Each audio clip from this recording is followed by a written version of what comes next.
There was a point in time where almost every popular rapper's name started with Lil. It's by far the biggest rap name prefix of all time, but its impact seems to have been muted, and the popularity of rappers with Lil in their name is fading. Long gone are the days of Lil Xan, Lil Pump, Lil Mosey. But how did this fall happen?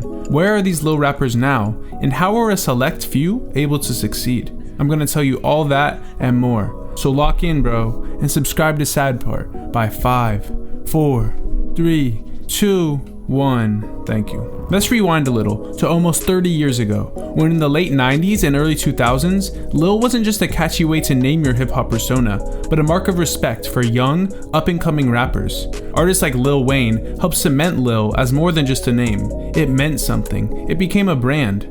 Fast forward to the mid-2010s, and an entirely new generation of Lil rappers flooded the scene, redefining the prefix and changing the course of rap history forever. But just as fast as these rappers came into the limelight, the trend began to burn out. Why?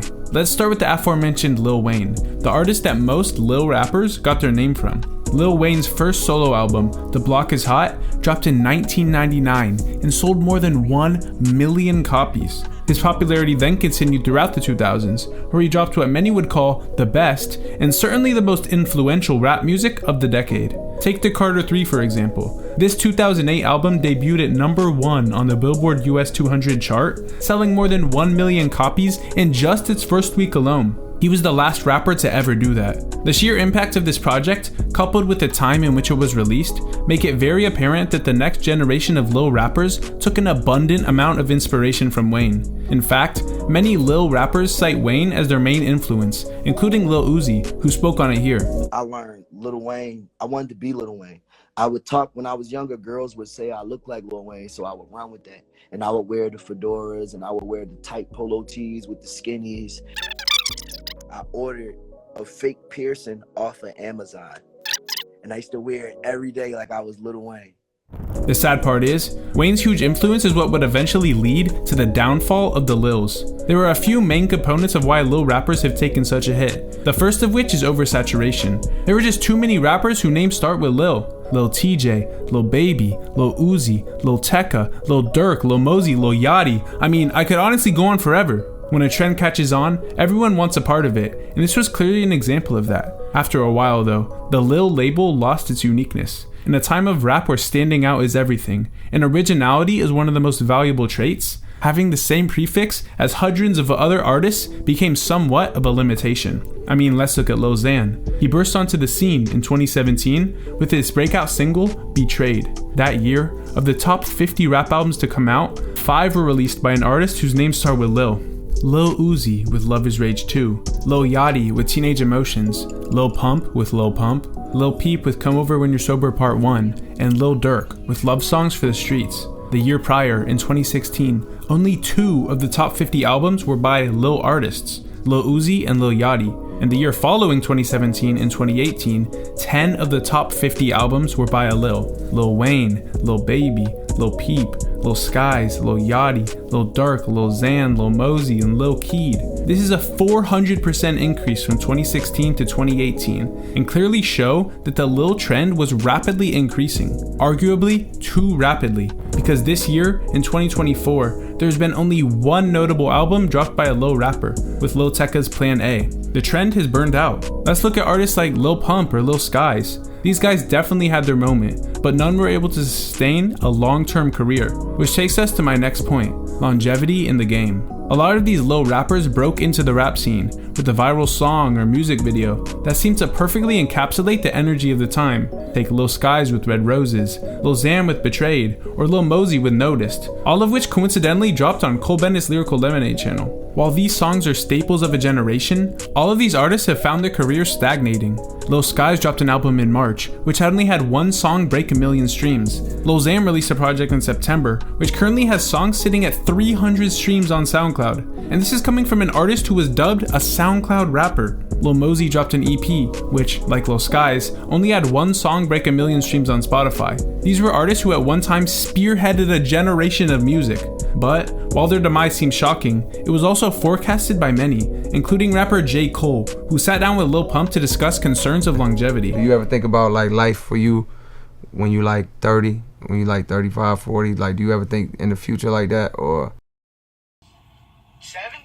Cole's concerns were raised by Lil Pump's childish actions, such as disrespecting Walmart employees. Man, shut your bitch ass up. Nigga, I don't give a fuck. Lil Pump in this bitch, man. Fuck that shit. And being arrested for shooting a gun in his apartment and then fabricating a story about intruders. These are just some of the many social media gimmicks and clout antics that this little era of rappers were guilty of. They were characterized as SoundCloud pioneers with colored hair, flashy clothes, and expensive, over-the-top jewelry, in addition to just being dumb kids. The aforementioned Lil Pump is probably at the top of this list for actions such as smashing this Rolls Royce. Contrary to what you may believe, this was not a planned event, and he had to end up buying the car due to the damages he caused. There's also Lil Xan, who scratched up his own car and overdosed on hot Cheetos. And Lil Toenail, who you may not have heard of, but whose whole career was like a parody of the current rap scene, honestly. Basically, the point is, these lil rappers bred a bit of a negative stigma around the name, which rubbed off on their counterparts who weren't necessarily participating in such actions. This even led to some artists wanting to remove the Lil from their name in an effort to distance themselves from the clout chasing and cringe compilations. Lil Yachty spoke on this when talking about the release of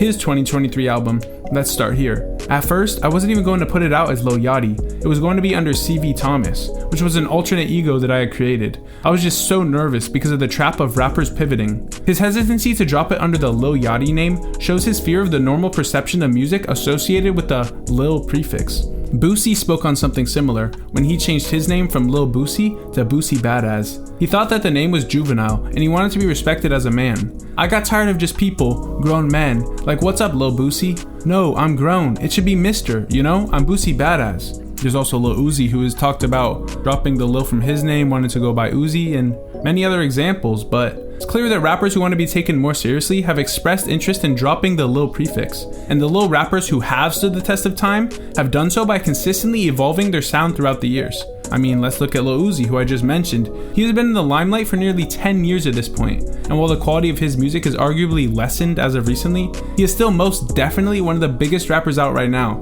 sitting at more than 31 million monthly listeners. A lot of this popularity has come with the evolution of both his sound and his image. He's gone through clear aesthetic changes, such as his clothes, his jewelry, and definitely his hair. There's been a lot of changes with that. He even developed an alter ego known as Leslie Chow. The music has evolved as well, as was shown by his gigantic Jersey Club track, I Just Wanna Rock, and the variety of sounds that were featured on Pink Tape. Lil Yachty is another example of an artist who has evolved beautifully. His hair and clothing have also shifted, but the musical evolution is what really sets him apart.